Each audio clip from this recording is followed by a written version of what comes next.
Hello and welcome back to part 2 of a 10-part series GNAT-TV and other community access stations across the Vermont Access Network are hosting in partnership with the Vermont Council on Rural Development and the Barre Times Argus and Rutland Herald newspapers. I'm Andrew McKeever, the news director at GNAT-TV's News Project, and it's a pleasure to have you with us today. This 10-part series is about the ideas for the future of Vermont and looks at what are some of the big questions facing the state as we emerge out of the pandemic and into whatever comes next. What are some of the critical elements that we'll need to build into the next chapter in Vermont's history? Our topics over the course of the 10-part series will include such areas as education, childcare, business development, climate change, civic engagement, and several others. Last week, we talked about broadband development, and today our topic is welcoming new Vermonters to the state. The second proposition reads, Vermonters must oppose racism, renew and expand our collective identity, and welcome new Vermonters.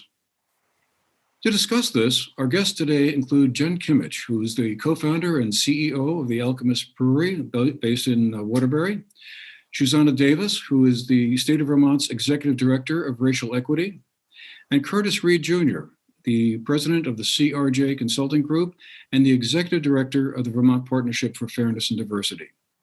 We're also very happy to have with us today Jenna Koloski, who is the Community and Policy Manager with the Vermont Council on Rural Development, as we explore this particular aspect of Vermont's future.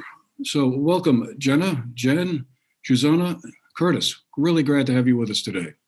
Jenna, just to help us get started here, I guess I'm curious, what are you and your colleagues hearing about this proposition as you talk with them or get feedback from other Vermonters, either through the surveys that you do or the community visits that the council holds? What is your sense as to the sentiment of Vermonters around welcoming new residents from elsewhere? Is this a problem, an issue, or do you think it's something that we're managing pretty well? Yeah, thanks, Andrew. I think overall, we certainly are hearing about some problems and issues, but also really hearing about this as a potential opportunity. So I'll kind of dive into that, but maybe I'll just start with some quick background. The Vermont Council on Rural Development is a neutral convener of public process. So our job in Vermont is really to listen and to facilitate conversations at the community and at the state level. And over the last 20 years, we've facilitated conversations with probably around 80 or so communities, but also some state level conversations around the working landscape and the digital economy and climate economy. And about 12 years ago now, we facilitated the Council on the Future of Vermont, which was a conversation looking at the values and principles that Vermonters hold collectively. And after 10 years kind of passed, our board started to say, maybe it's time to revisit that conversation a little bit and start to think about now, especially coming out of this incredibly challenging time that we've all faced in the last year, to look at as we look forward into the next 5 years, 10 years, 30 years in our state, what are those transformational levers that we need to pull if we're going to get to where we want to be and realize the vision that we create for the future of our state. So that's what this very ambitious proposition initiative is all about. We have taken input from all those convenings I just described, but also a series we participated with Susanna on the governor's local action response and recovery team, and held recovery forums in every county of the state. And we've held summits that engaged thousands of Vermonters and did a series of interviews over the last year that led us to a list of 10 potential proposition points that we're really at this point looking at as a draft. We're saying, here's our best take at the 10 different propositions that we need to focus on as Vermonters. And now over the last 6 or 7 months, we've been kind of shopping those around with people all around the state, groups, organizations, individuals, people of all different backgrounds and professions and connections. And we've also heard from about 1,200 or so people on a survey. And we're still gathering that input. We're still looking to people to say, have we gotten it right? What are we missing? What are the critical components? So today we're talking about the second proposition point, and this idea of expanding our collective identity, of addressing racism in our state, and also of welcoming new Vermonters to our communities comes from a few different things that we were hearing, especially in these forums over the last year that we've been holding. So one piece comes from a lot of concern, and I'm sure many of us have heard concerns around our kind of demographic trajectory in Vermont, like aging population, loss of youth. There's a lot of concern in our communities around those things. And so communities are kind of saying, how do we attract and retain young people? How do we bring people to our state and keep them here? How critical that is for our economic future. At the same time, in a lot of these conversations and in communities, we're also hearing that new Vermonters and especially Vermonters of color don't always feel that they're coming into communities that are completely welcoming and open to them, and not feeling as if they're considered a Vermonter in the way that we kind of maybe think of it in our culture. When we go to a community, oftentimes people go around the room and they say, it's like the first thing they want to say is how long they've lived there, and that it's almost as if that's their kind of credibility for their ability to provide input. And it's kind of a joke. They say, well, I'm new to this town. I've only been here 20 years or whatever. But, I get it. But also that kind of identity that we have, it's problematic in a couple of ways. One for people of color that live here today and making sure that they feel safe and welcome in our communities.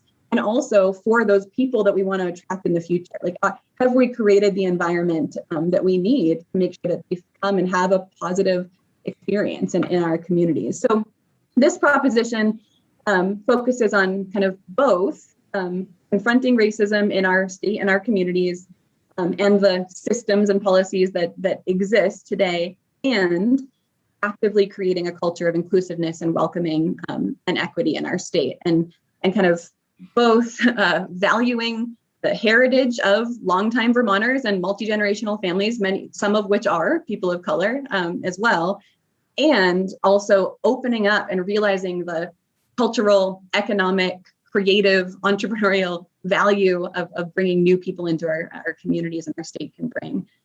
So both kind of creating that campaign to attract people here and following on the work like Curtis and others have done, and enacting those policies and kind of systems across sectors that back up that commitment. So that's this proposition and what we've heard over these conversations.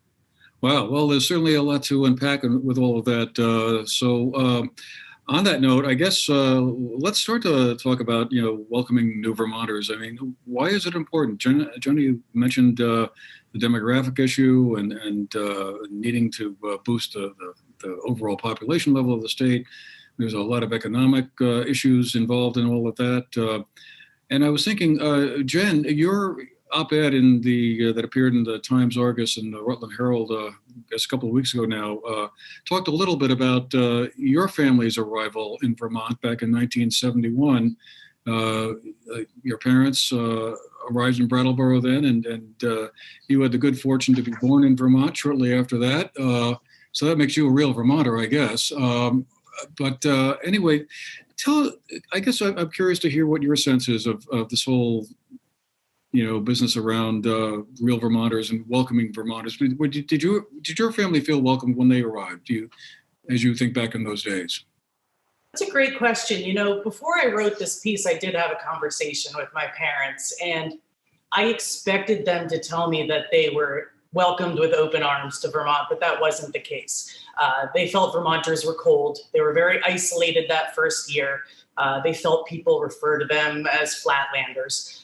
But over time, they did feel welcomed and they did fit in. I think we have a long history of just being very reserved people. But in my op-ed, I really decided to focus on my years growing up in Barre, because Barre really was multicultural for me. There weren't a lot of people of color, but my best friend was Lebanese. I did have brown and black friends who lived in Barre. There were no teachers, but I did have friends. I had a lot of friends who were Spanish, Polish, Italian, lots of families that came from Massachusetts, New Jersey. And I don't recall there being this sentiment so strong growing up. The Flatlander, you have to be in Vermont for 5 generations. That just wasn't a part of my reality because there were so many new Vermonters. And of course, I had friends who were 4th and 5th generation Vermonters, but we all got along. And in that op-ed, I talked about, at the time, we called it the Barre Ethnic Festival. It's now the Barre Heritage Festival. But at the time, Barre would attract 25,000 people to the downtown because people wanted that diversity. They wanted to try the food. They wanted to engage with all of these different cultures. And can you imagine today if 25,000 people visited downtown Barre for a weekend event? I mean, it would be really great for our economy.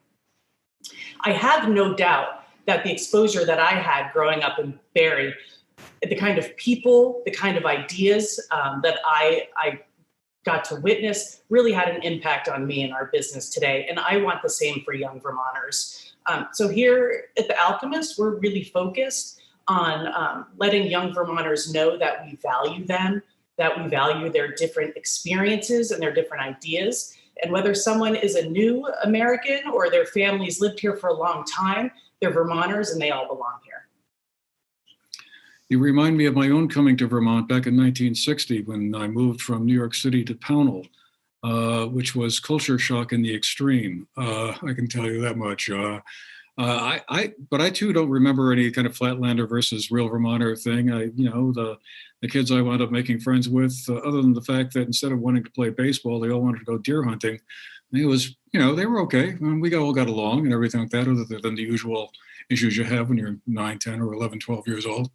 But it's interesting that does seem to have kind of been a thing that has come on since then. But Curtis, Shoshana, I'd love to hear from you on what your sense is on this as well. Welcoming new Vermonters, is that something that we like to think we're doing well, but in reality, not so much? Well, my Vermont experience began with the Nor'easter of 1978. And I came up to go skiing with a buddy of mine. It was picture postcard perfect Vermont.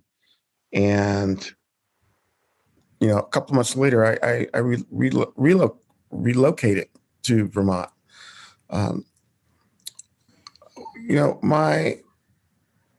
With the exception of having met 90% of the Brattleboro Police Department my first 6 months, and they figured out that I was the black guy with the bicycle. But everyone else was a really warm welcome. There was not a sense of us versus them in Brattleboro back in the late 70s, early 80s. And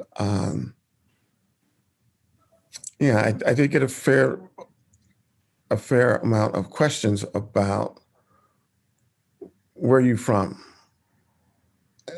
What are you doing here?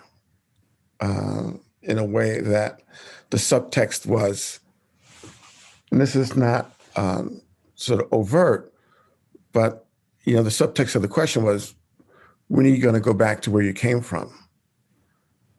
Again, outwardly, in polite company, everything was fine. But if you just scratch below the surface, there was this creative tension around a black man being in Brattleboro. And I have to state for the record that I'm bullish on Vermont. I love Vermont. And I take on Bob Allen, who's the former president of the Wyndham Foundation and president of Green Mountain College. I love his definition of a Vermonter.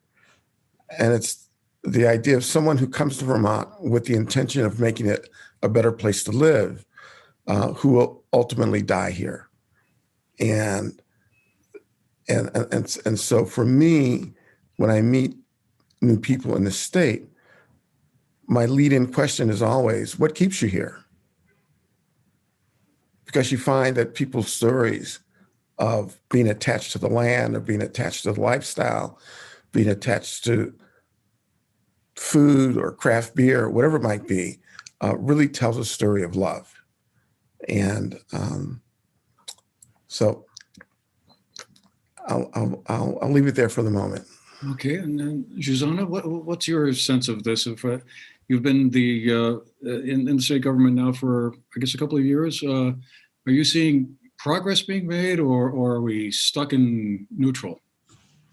It's hard to say because everyone's on ramp to follow with the auto analogy. Everybody's on ramp to this discussion is a little bit different. Some people have been on this road for many years. Some people are just getting into the conversation, and it can feel clumsy, right? Talking about uncomfortable topics or talking about controversial topics, it can feel clumsy, especially when it seems like every week there's new terminology or terminology you're no longer allowed to say, or you don't want to come off as racist, but you also, are concerned about how language is policed, or who gets to be in the space and in the dialogue. So it's hard to say for sure whether we're stuck in neutral. I don't think we are. I think that there are a lot of people in Vermont who are more willing and more comfortable having this conversation now than there used to be, even a year and a half ago when I got here.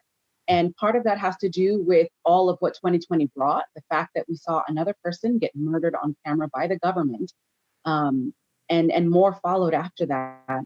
And it really spurred national and local conversations about identity and belonging. And in Vermont, we have a particular brand of, I'll call it xenophobia, sort of out-of-state xenophobia.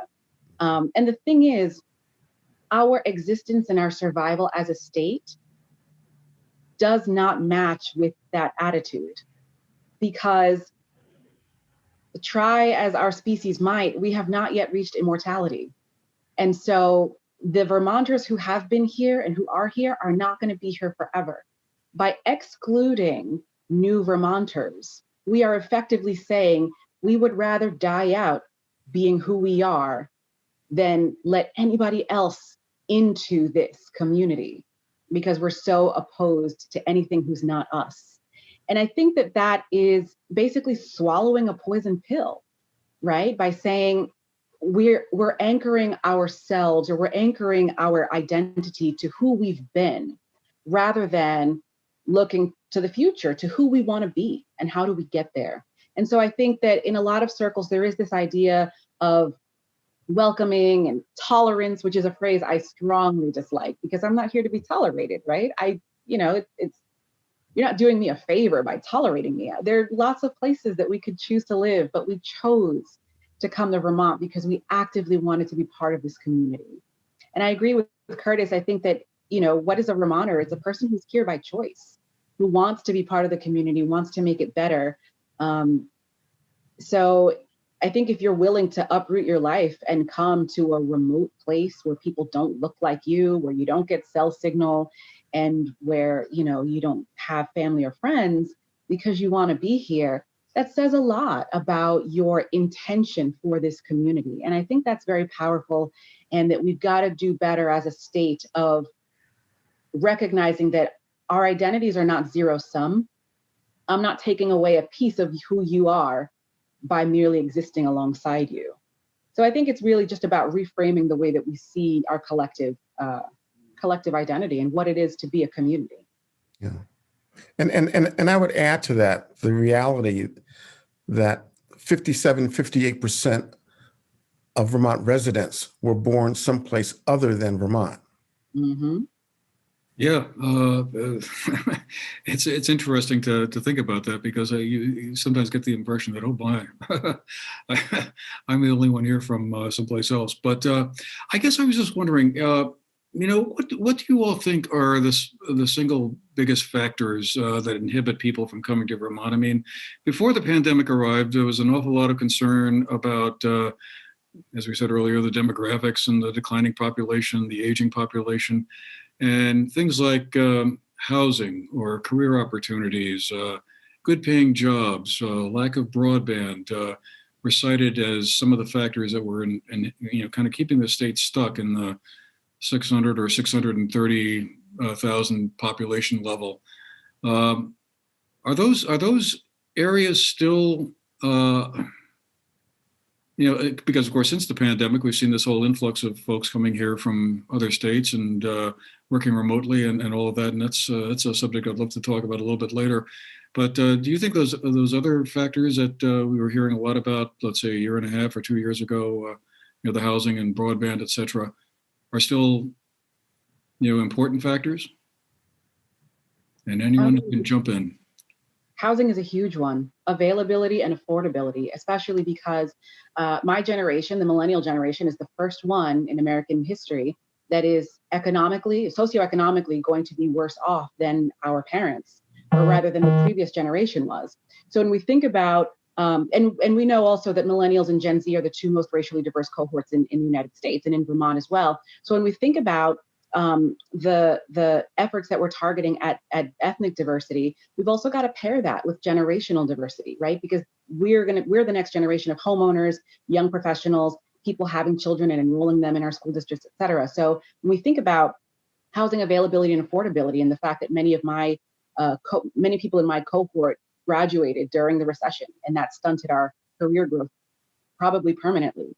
Those are some of the things we think about. And then, in the pandemic, of course, in Vermont, housing prices shot way up because people took advantage of the fact that people wanted to come here as a haven from the virus, which makes it difficult for young people. But I think another piece of it that's really important is, yes, partly what's stopping people from coming to Vermont, but really what's driving us back out of Vermont. It's the churn factor that I think is really interesting, because a lot of times the numbers of people we have here year over year, the numbers might not change much, but the people certainly are. They're being swapped out. And so, yes, what are the pull factors that are missing to get people here? But for me, what's more important is what are the push factors that are making people leave again?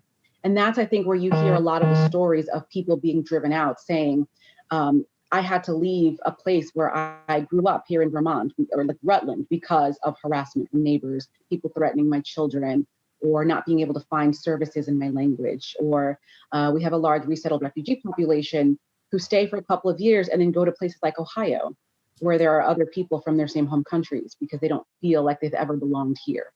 So yeah, I think turnover is a big one. Yeah. Do you mind if I just jump in really quickly, Andrew, to add something? Because I just, what Susanna is saying is just was really playing out for me in the interviews that we've been doing around these proposition points. Like every once in a while, I would be surprised by an interview. And one that I was often surprised by was anytime I was interviewing a group of people who trended a bit younger, like 30 and under, I would say. It's like you would have some expectation for what the conversation is going to be about. And I was surprised that almost always it was about housing. Like it always turned to housing. People saying like, I came here, like, many 20-somethings land in Burlington, maybe, and then they want to look for housing elsewhere to establish themselves kind of outside of Burlington in a community, and they're just not able to find it in a way that works for them, affordability wise and close to services that they need. So it was just interesting to see that play out. But also the number of people that were zooming in from other states because they used to be part of some kind of group or organization in Vermont and love it so much, but had to leave because of a job or because of housing or whatever it was. So I really saw that play out in these interviews. If I could just add, the systems are so important. We hear that time and time again when we talk to people, from housing to jobs. But the other thing we hear a lot, and I heard this on a great panel last night, someone said, it's not good enough to just invite people to the table. You have to make them comfortable there. And I think when we focus on numbers, as a business, if we just say, hey, we want to hire 5 people of color, that's not enough, because they're going to come and they're not going to be comfortable. You have to focus on building inclusive communities, inclusive workplaces, and an inclusive state. And then the people will follow. And I think that's where we're missing out. I also think there's there's another side to that coin, in that the multicultural marketplace, as I call it, doesn't know that Vermont exists. I'm thinking of Black and brown communities in metropolitan areas that may have never even heard of Vermont. And so I see a lot of companies that are trying to recruit for a more diverse workforce, but they're faced with the first hurdle of selling Vermont, that this is a destination that's desirable for folks of color. And sometimes they can't make that argument because there's toxicity in the workforce, or the schools are not providing a world-class education or well-rounded education around race and ethnicity. So there's that creative tension between trying to attract a different demographic to the state, and at the same time recognizing that maybe all isn't well in the state for folks of color. Out of my own personal experience, I came here because of quality of life and lifestyle. I was young, skiing, cycling, and I really wasn't fazed by all the other sort of trappings that millennials now are really focused on in terms of broadband and how, well, broadband didn't exist back then, or affordable housing. So I think we need to think about how do we market the state and to whom are we marketing the state? What more do you think the state government should be doing to put out the welcome mat for new residents? I mean, a couple of years ago, they had that remote worker program before anybody heard of remote working, at least before I had anyway. It seemed like there was a recognition that this was a real problem, and going forward, the viability of the state's future was really in question if we didn't kind of turn that around. But is there, what additional efforts could be made to, as you just said, Curtis, market the state, and particularly in this pandemic and post-pandemic era when maybe people are reevaluating kind of where they want to live and how they want to live and lifestyle questions, et cetera. What are some of the factors, if you could whisper into the ear of Governor Scott and say, hey, man, this is what you ought to do? What would you be saying? Well, my first thing would be double the budget for the Vermont Department of Marketing, Tourism and Marketing, and to do more targeted messaging to outdoor enthusiasts of color, to hikers, campers of color, convention goers. We could position the state as a convention site for small Northeastern regional conferences, marketing to church groups, tour buses. I mean, that's the reason we created the Vermont African American Heritage Trail, to give the state the opportunity to say to these groups, there's a reason to come to Vermont. You might not have known about Vermont before, but we have a very rich history when it comes to African American heritage. And so first thing I would say to the governor, let's get more marketing dollars out there. Let's beat the drum and let folks know that we're here. That's the easy part. The more difficult part is, which Jen alluded to, is how do you provide an experience that exceeds the expectations of these new consumers coming in? How inclusive do our towns feel? How inclusive are our workspaces? How inclusive are our recreational spaces? So, and that takes leadership. It takes change. It takes attitudinal and behavioral changes that are slow to come.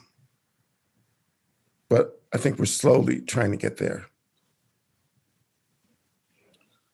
I think, Shoshana, you mentioned this a moment ago, and it's one point I've been thinking about a lot since I first saw this proposition on the list, and that's the question of refugees. You'll recall that about 5 years or so ago, there was a proposal to bring about 100 Syrian refugees to Rutland, and that encountered a certain amount of local opposition and generated a fair amount of controversy back in 2015, early in 2016. It wound up being quashed altogether after President Trump put some restrictions through his executive orders early in his administration around refugees at all from the Middle East.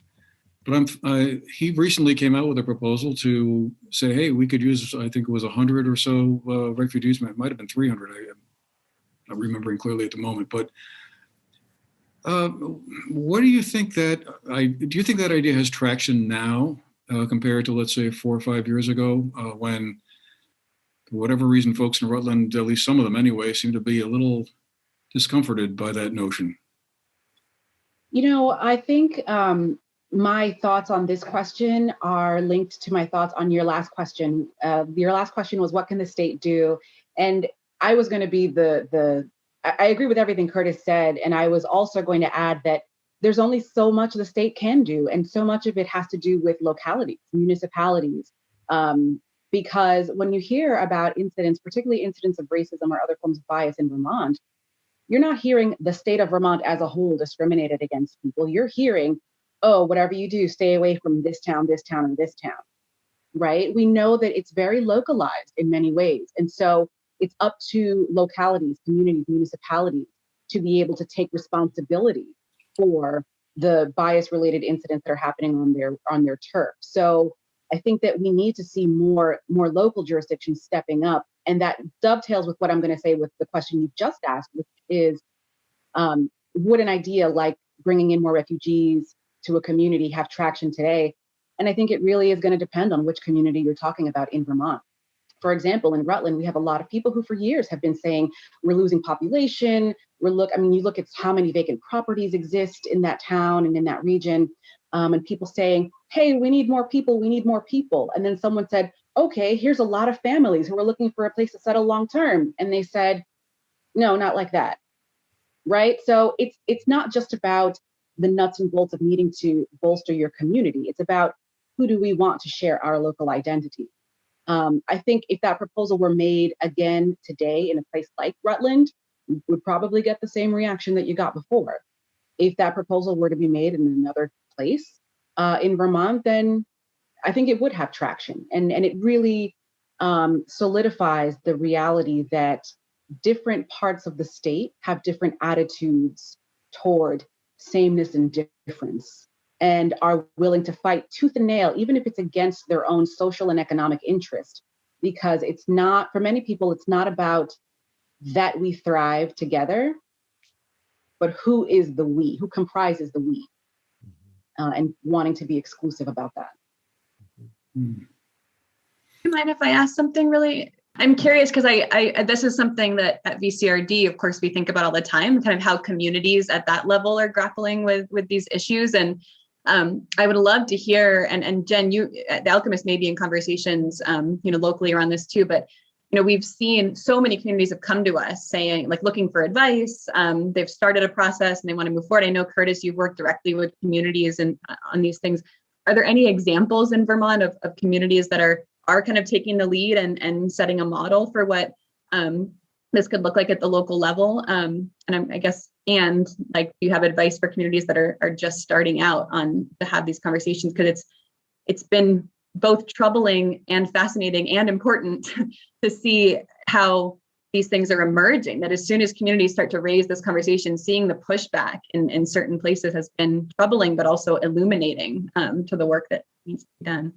I can say here at The Alchemist, we're involved with a Racial Equity Alliance, which is really focused on work in Lamoille County.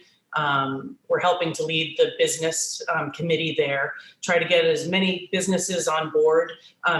Something that I've noticed over the last year is there are so many great conversations going on. There's so much great implicit bias training, so much co-learning, sharing.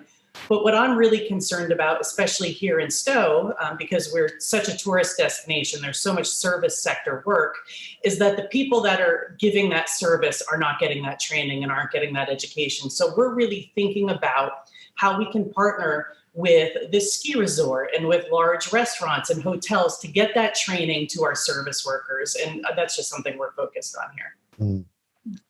Yeah, and I would say that, and I'm going to embarrass Jen here for a moment, is that it takes great leadership. Locally, Susanna said that, it's not state government, but we're talking about localities. And we're talking about individual businesses. And without leadership, without the kind of leadership that Jen is providing at The Alchemist and in Lamoille County, it's difficult to imagine a Vermont that is more inclusive than it currently is. And so without conspicuously courageous leadership on the part of folks like Jen, we might as well put more nails in our economic coffin. But it takes that from select board members to school board members to chambers of commerce to downtown alliances, Main Street Association, that if we don't have leadership that is bringing us into the right direction, then it's going to be hard to get there. Jen, maybe this is one I'll throw your way. I guess I'm just wondering, do you think if the state government were to offer some kind of subsidies for companies, perhaps like yours and others, to recruit, as you recruit new staff and new people, and they come from out of state, that there's some benefit that would fall to the bottom line of the business through that? Would that be something you think might be a useful way to go, or might that be perceived as like, hey, wait a minute, why are we giving money to people coming from out of state when there are still Vermonters who are already here that would not be able to have that? That's a great question. I do know that a diverse and inclusive workplace is going to be stronger. I know our business is stronger because we're inclusive. With that said, I don't know if subsidies, incentives are the right path, because again, you have to focus on building an inclusive space before you just focus on the numbers. And, we've all heard stories of employers recruiting Black and brown folks, and they move to Vermont, and, people ask them where they're from and every day, and they want to touch their hair. You hear these stories, and of course they don't feel welcome. So I think, I would love to hear what Susanna and Curtis have to say, but I don't think incentives are the right way to go. I think there's a better way to do it. All right. I appreciate that comment, because I think Jen, what you're saying really gets at one of the core values that we're trying to incorporate into our work at the state, which is transformative change over transactional change, right? We could say, oh, we want more brown people, let's hire 19 Asian people to bring up our diversity numbers. Okay, but are you going to lose them again in 6 months? Are you going to continue not promoting them and providing an adequate promotional path? Are we going to underpay them compared to their white counterparts doing the same work? And is that those 19 people may solve your diversity problem now, but like you said, are we creating a workspace that really allows for everybody to thrive? Or are we just trying to melanate the building a little bit more, I think that recruitment and retention is really important. And it gets, again, at that zero-sum idea, right? The idea that's like, why would I give a job to an out-of-state person when I could give a job to a Vermonter? If you give a job to an out-of-state person, you're making a new Vermonter. That person's going to share your tax burden. That person's going to put a kid in your local school, which keeps the enrollment numbers up. That person is going to, be your neighbor the next time you have an emergency or something, or you're stuck in a ditch. The idea that things are zero sum. In Vermont in 2015, if we had had wage equity by racial group, if we had paid people the same wages for the same work across racial groups, our statewide economy would have been $0.42 billion higher. Everybody would have benefited from that if we had just paid brown people the same as we paid white people for the same work, right? Every white person who gets arrested in Vermont gets their Miranda rights read to them because Ernesto Miranda is a Latino man who is the reason that right is conferred upon you. Your child has the right to a free and fair basic education because of cases like Brown v. Board, which only came about because of cases like Mendez v. Westminster, right? So the gains that we have made toward equity always end up benefiting white people anyway. And so this idea that's like, if you're giving something to them, then that means I'm losing something.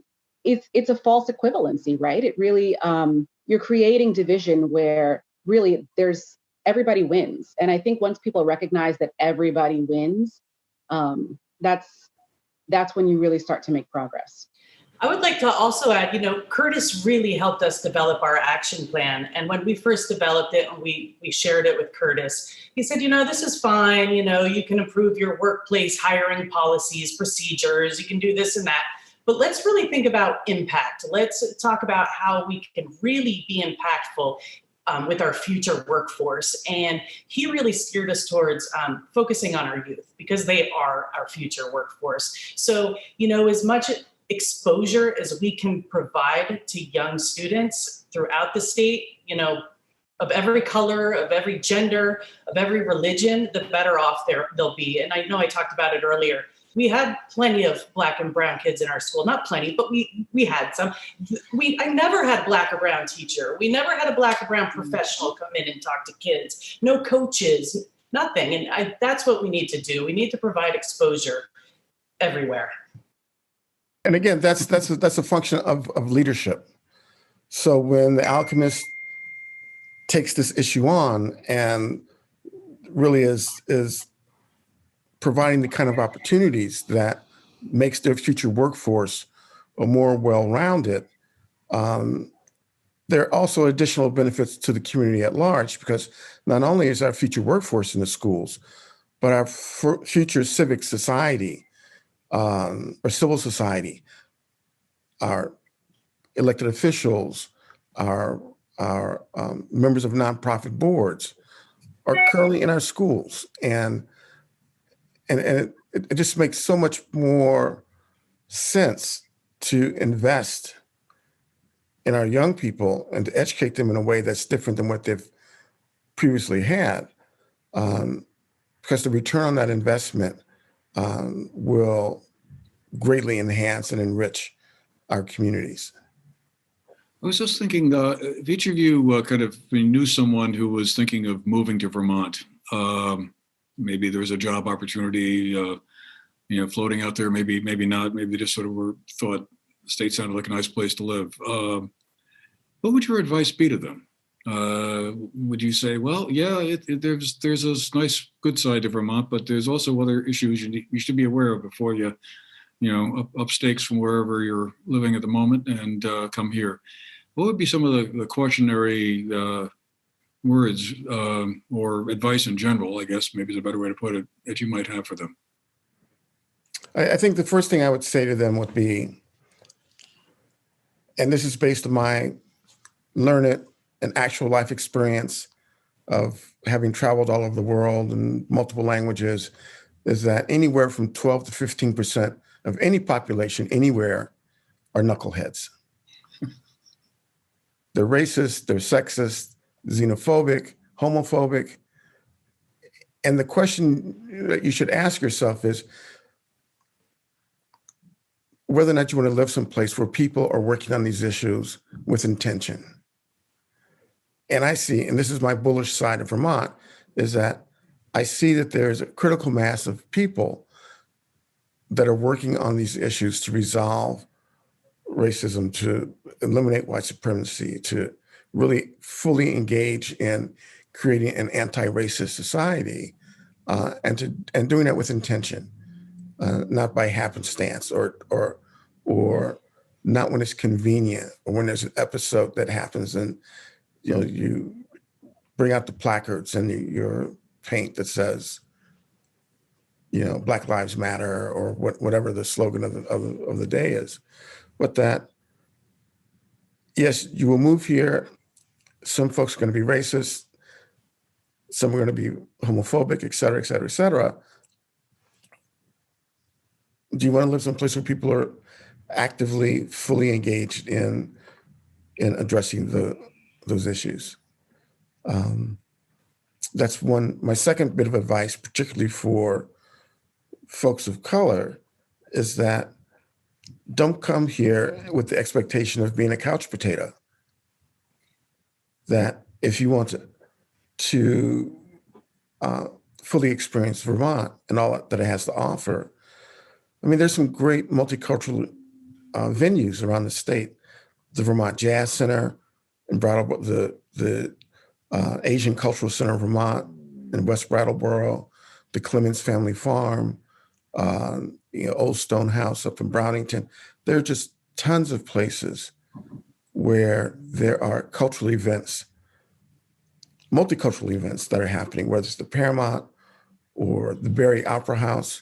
I don't know if Jen, let's see, who's in Barre? Someone's Jen grew up in Barre, but the idea that, a couple of years back, the Michael Jackson review band played at the Barre Opera House. Who knew? Who would imagine? So I say to folks, you need to get up off your couch, get in your car, get on your bike, and travel the state. And a 90-minute drive in Vermont is far more pleasurable than a 90-minute drive in LA or Chicago. So those are my 2 bits of advice. Understand that there are knuckleheads everywhere. And there are folks that are working on those issues with intention in Vermont. And second, don't be a couch potato. Susanna, Jen, what are your thoughts on that? It's funny, earlier when Curtis said a lot of people don't know about Vermont, I was reminded of a couple interactions I had when I announced to folks in New York that I was coming here. And I had multiple people, independent of each other, who I had made the announcement to, hey, I'm going to Vermont. And they said, okay, cool. And then within days or weeks, they would come back up to me and say, where are you going? And I'd say, Vermont. And they said, oh my God, I thought you said Mount Vernon. They just thought, Where's Vermont? I was going to take the Metro North instead of the 1 train, and that it wasn't a big deal. And then when they realized I said Vermont, not Mount Vernon, then I got 2 questions. The first question was always, why? And then the second question was always, where is that? Which I guess is a function more of public education, that you don't know what state borders you to the east, but that's a different story. The point is that, I think that awareness of Vermont and what it is and where it is and how it is important. And if I were giving myself advice specifically, because, it really depends on who you're talking to. If you're talking to a person who's going to be in, let's say, a very visible level, state government job, that's built around a difficult and uncomfortable topic, then I'd probably give that person different advice than I would give to someone who's coming up on a ski trip, who falls in love with the place and decides to move here later on. I would probably say, 1, don't be afraid to be involved. Vermont is a place where residents have an unusually high level of access to their elected and appointed representatives, more than in a lot of other places. Use that. Become known. You don't have to exist in shadows just to sort of get by. That's no way to live. Another thing that I would say is actually what a lot of people told me, which is don't be in such a rush to set down permanent roots in a place in Vermont. Get to know the state and know where you really want to live. A lot of people think that you want to live in the capital region or in the Chittenden region, but Vermont has so much to offer in so many places. So don't feel as if you need to be regionally located in a certain place. And I think that with things like broadband expansion, et cetera, it's becoming easier to picture oneself in a different part of the state. Another thing I would say is you don't have to prove anything to anybody. You don't have to withstand or tolerate something for an extended amount of time just because you feel like you don't want to lose something, If you're in a place that's not growing you, then it's okay to change. It's okay to change your mind. The thing is, Vermont needs outsiders more than outsiders need Vermont. And so there's a certain realization that communities have to come to where we recognize that the contributions of an expanding and evolving community are greater than what we think we're losing. I would also give the person advice to invest in quality winter shoes. I would tell the person, no, don't bring your Honda Civic up here. Get you something with 4-wheel drive. Get accustomed to not having reception on your phone, and get accustomed to farm animals in the road. That's good advice. Yeah, we'll give you the last word on this one. What I always tell people when they're moving to Vermont is it's a great place to live if you love the outdoors, lots of like-minded people. I think our culture becomes more richer all the time, more artists, more musicians, but I always stress how close we are to Montreal, Boston, and New York as well, which I think is great for Vermont because there are times when you do need a little bit more. So that's what I tell people. I really also appreciate Susanna's acknowledgement that not every community in the state is the same. And people are comfortable in different towns and different communities. And I think people are hesitant to acknowledge that. There isn't just one Vermont, that we really have a lot of different Vermonts. We have time probably for one last question to kind of bat around, and I just thought I'd go back to you, Zsuzsanna. If you could share some of the key takeaways and recommendations of the Vermont Racial Equity Task Force. Are there some main points you'd like that come to are top of mind around that? We've got tons. The task force, over the course of about 5 months, put out, I think, 65 recommendations total. They range on topics from COVID-19 response, language access, schools, workplaces, tech infrastructure, government operations, housing, et cetera.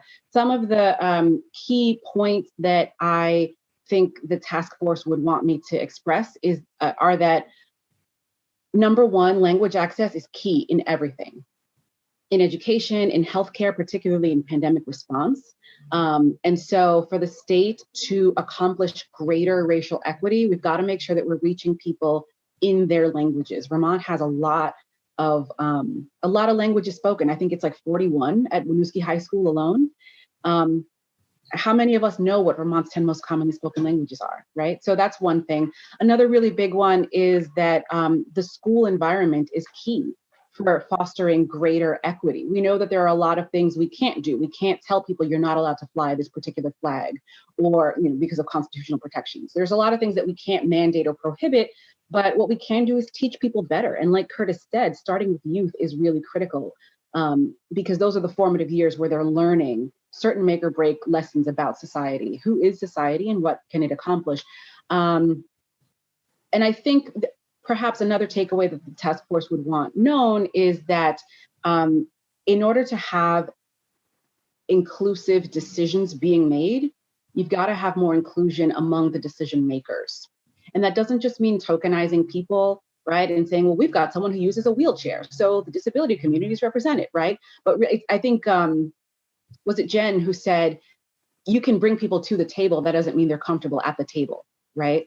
And so, so making sure that not only are people at the table, but that the meal we're serving is appropriate, is adequate, et cetera. So yeah, those are some of the takeaways. And then I think just boldness. Like, one of the things that we're really proud of is that we had the Economic Stimulus Equity Fund, which was designed to provide relief payments for people who were excluded from CARES Act payments due to their or someone else's immigration status. We